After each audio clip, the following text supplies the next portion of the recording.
Hello hi नमस्कार मंडळी. आज आम्ही पाहायला आलेलो आहोत चित्रपट लापता लेडीज. किरण राव ह्या दिग्दर्शिकेचा हा चित्रपट आहे आणि आमिर खानचं प्रोडक्शन आहे. या चित्रपटामध्ये दोनच कलाकार माझ्या ओळखीचे आहेत, एक म्हणजे रवी किशन आणि दुसरी मराठी छाया कदम. हे दोनच जण माझ्या ओळखीचे, बाकी सगळी नवीन कास्ट आहे. बघूया, चला एन्जॉय करते आणि मग रिव्ह्यू सांगते नक्की. Stay tune. हेलो हाय नमस्ते मंडली.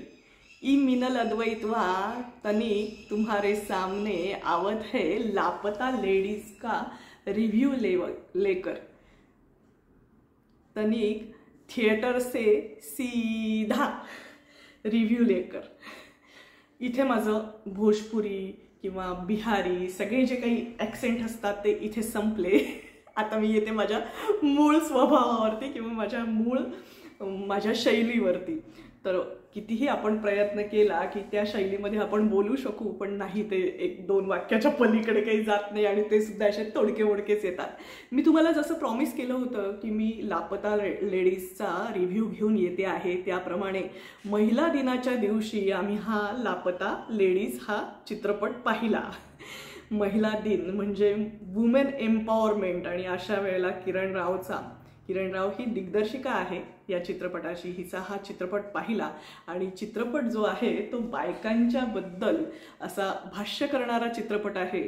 बऱ्याच गमती जमती घडणाऱ्या दाखवलेल्या गेलेल्या आहेत ह्या चित्रपटामध्ये. चित्रपटाची पार्श्वभूमी जी आहे ना, तो साधारण एक 2001चा काळ आहे, जेव्हा मोबाईल हे आपले बटनांचे, ते तुम्हाला आठवत असतील, नोकियावाले असे टुक टुक टुक टुक वाजणारे असे मोबाईल सगळ्यांच्याकडे होते. सगळ्यांकडे नव्हतेच. मोबाईल असणं ही एक मोठी प्रतिष्ठेचा, स्टेटसचा असा सिम्बॉल मानला जाणारा असा तो काळ आहे. 2001 म्हणजे साधारण एक 22-23 वर्ष जुना, 23-24 वर्ष जुना असा तो सगळा काळ आहे. एक त्यांनी काय म्हणतात, आभासी असं गाव घेतलेलं आहे मध्य प्रदेशमधलं, पण प्रत्यक्षामध्ये हे सगळं बिहारी किंवा यूपी हा सगळे जो पट्टा आहे ना, छत्तीसगड वगैरे, ह्यांचा राहणीमान, ह्या लोकांची भाषाशैली आणि इथल्या सगळ्या परंपरा रीतिरिवाज दाखवण्याचा ह्या चित्रपटामध्ये प्रयत्न केलेला आहे. तर चित्रपट हा जो आहे ना, तर हा किरण रावचा चित्रपट आहे. आमिर खानचं प्रोडक्शन आहे. रवी किशन आहे, छाया कदम आहे. बाकीच्यांची नावं तुम्हाला बघून सांगते कारण हे नावं माझ्यासाठी नवीन आहेत. त्यामुळे फुलच्या भूमिकेमध्ये आहे नितांशी गोयल. ही मुलगी फार गोड दिसते बरं का, मला खूप आवडली ही. पुष्पा राणी जयाच्या भूमिकेत आहे प्रतिभा रंता. पुष्पा राणी आणि जया हे एकत्रच कॅरेक्टर आहे. दीपक कुमारच्या भूमिकेत आहे स्पर्श श्रीवास्तव. हा पण मुलगा नवीन आहे. हा पण खूप छान आहे, छान दिसतो हा मुलगा. असा एक गावाकडचा भोळा भाबडा असा जो मुलगा आहे ना, असा मुलगा आहे हा. मंजुमाईच्या भूमिकेत आहे छाया कदम. खूप मस्त काम केलंय छाया कदमने. आणि श्याम मनोहरच्या भूमिकेत आहे रवी किशन. आता हे सगळे झाली चित्रपटांची ही स्टार कास्ट आहे. लिहिलेला चित्रपट कोणी आहे ते पण सांगते. तर हा चित्रपट हा हे आहे, कॉमेडी ड्रामा पिक्चर आहे हा, आणि ज्योती देशपांडे निर्मित आहे. आणि हा चित्रपट 2023 साली टोरंटो इंटरनॅशनलमध्ये प्रदर्शित झाला होता. तर लापता लेडीज, तर गावाकडे अजूनही लेडीज बाया असं म्हणायची पद्धत आहे ना, त्या पद्धतीने हे नाव घेतलेलं आहे लापता लेडीज. खेडोपाडी सुद्धा इंग्रजीचा प्रभाव हा इतका असतो की अजूनही बायकांना बाई असं न म्हणता लेडीज बाया असं म्हटलं जातं, आणि या नावातच खरी गंमत आहे. तर चित्रपट सुरू होतो अगदी टू द पॉइंट की नवीन लग्न झालेलं जोडपं आहे आणि ट्रेन आहे, आणि ट्रेनमध्ये नवीन लग्न झालेले असे 2-3 जोडपे बरोबर आहेत.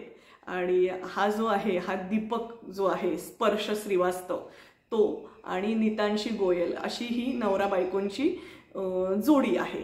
आणि तिथून तो बाथरूमला जाऊन येतो आणि मध्यरात्री त्यांची गावाचं हे येतं, स्टेशन येतं.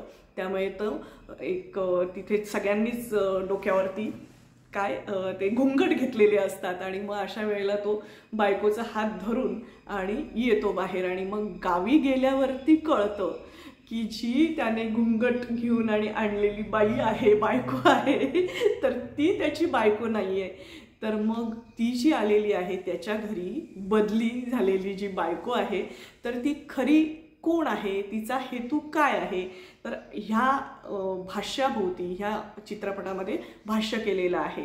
आणि मग त्याची जी हरवलेली बायको आहे तर ती कुठे आहे आणि मग ती ज्या स्टेशनवरती सापडते तर तिथे तिचे जे मित्र होतात रेल्वे स्टेशनवरती, कारण अर्थातच मग ती सकाळी उठते आणि रेल्वे स्टेशनवरती ती मध्यरात्री सापडते दुसऱ्या ठिकाणी आणि ते मित्र होतात. आणि मग तिथे छाया कदम असते की जे रेल्वेवरती जे कॅन्टीन असतं ना छोटंसं असं टी स्टॉल वगैरे समोसा वडे वगैरे असं विकणारे जे असतात तर तसं ती चालवत असते छाया कदम.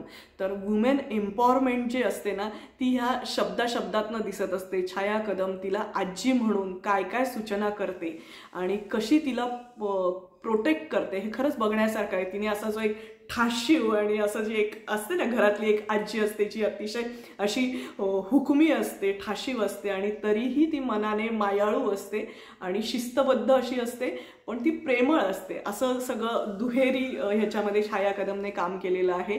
तर हा चित्रपट आम्ही पाहायला गेलो होतो 8 मार्च हा मौका पाहून म्हटलं चला वेगळं काहीतरी बघूयात, कारण ह्या पिक्चरचा बोलबाला बराच झालेला होता की किरण रावचा हा चित्रपट आहे आणि आमिर खानचं प्रोडक्शन आहे. त्यामुळे आमिर खानने ह्या चित्रपटाच्या बाबतीत मला सांगायच्या 2 गोष्टी आहेत, मला आवडलेल्या गोष्टी आणि मला न आवडलेल्या गोष्टी.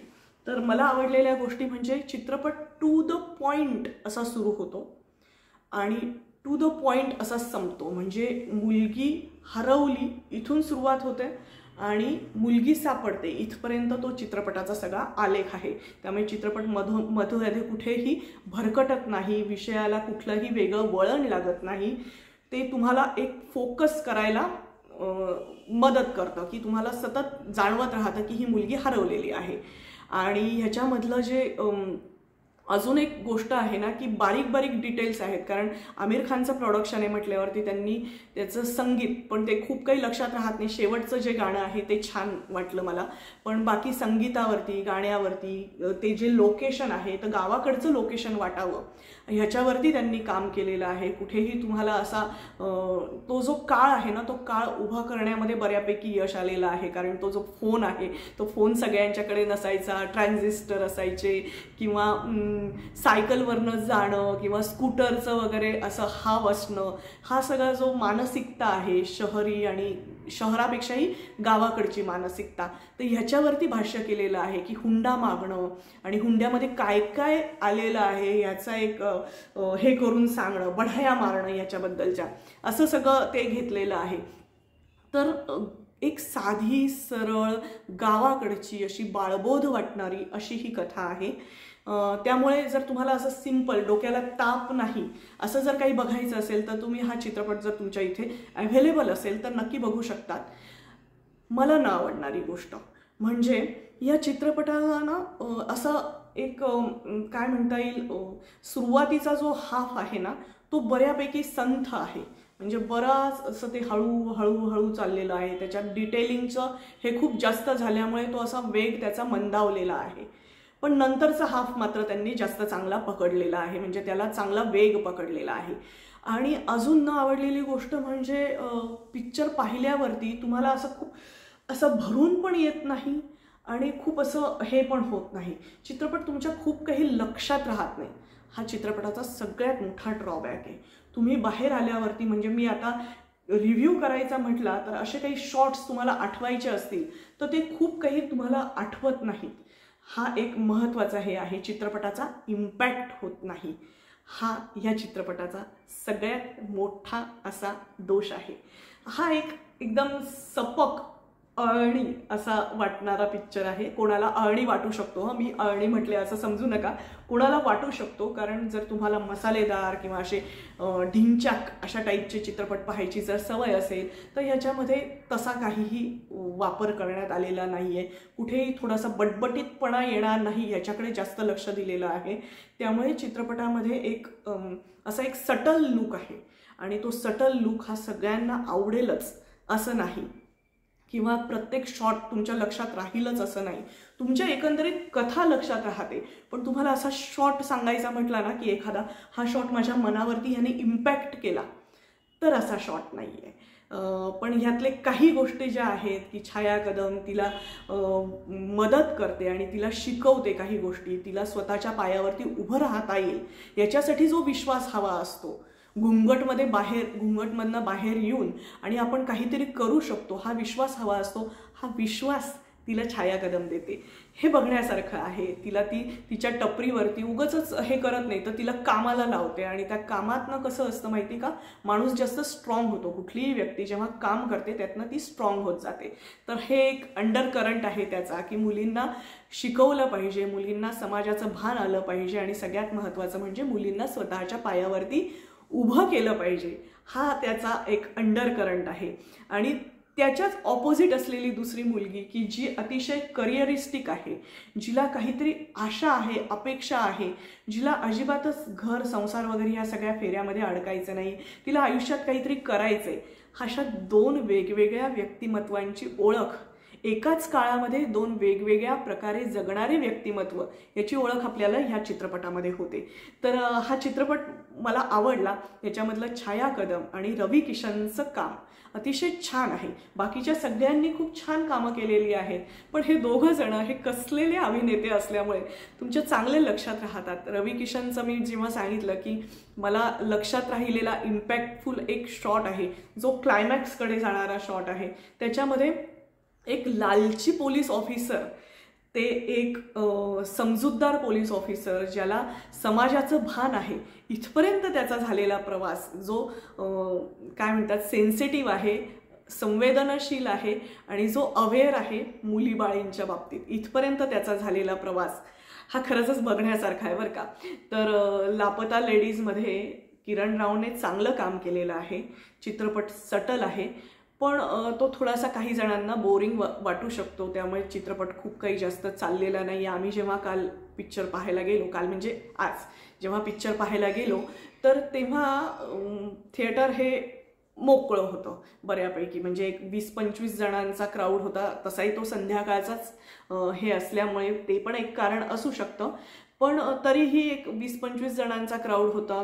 पिक्चर खूप काही चाललेला नाही असं दिसतंय. पण एकंदरीत हा जो प्रयत्न आहे ना, वेगवेगळ्या प्रकारचे प्रयत्न हे व्हायला हवे असतात, तर त्यामुळे हा प्रयत्न सुद्धा खरंच चांगला प्रयत्न आहे. कारण असे जेव्हा वेगवेगळे प्रयत्न होतात तेव्हाच नवीन नवीन काहीतरी होत राहतं. आणि हे जे चर्निंग आहे, हे जे काय म्हणतात त्याला घुसळण आहे, तर ही होणं गरजेचं असतं. कारण ह्यातनं नवीन नवीन विचार मिळतात आणि ह्यातनं समाजाची प्रगती होत असते. तर मला असं वाटतं की हा चित्रपट तुम्ही एकदा पाहायला काहीच हरकत नाही आहे. आणि तुम्हाला हा रिव्ह्यू कसा वाटला ते कॉमेंट करून मला नक्की सांगा. हे सगळे कलाकार हे छान आहेत, नवीन आहेत, ताजे फ्रेश असं सगळ्यांना पाहिल्यावरती वाटतं. सगळे यंग आहेत, त्यामुळे त्यांची एनर्जीसुद्धा छान आहे अशी.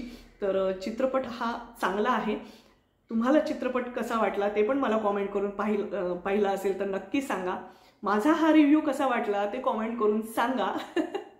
तुम्ही जर मिनल अद्वैत या चॅनलला सबस्क्राईब केलेलं नसेल तर प्लीज सबस्क्राईब, कारण ते फुकट आहे. आणि हा व्हिडिओ कसा वाटला ते please do like, share and comment. Thank you. Minal Advait.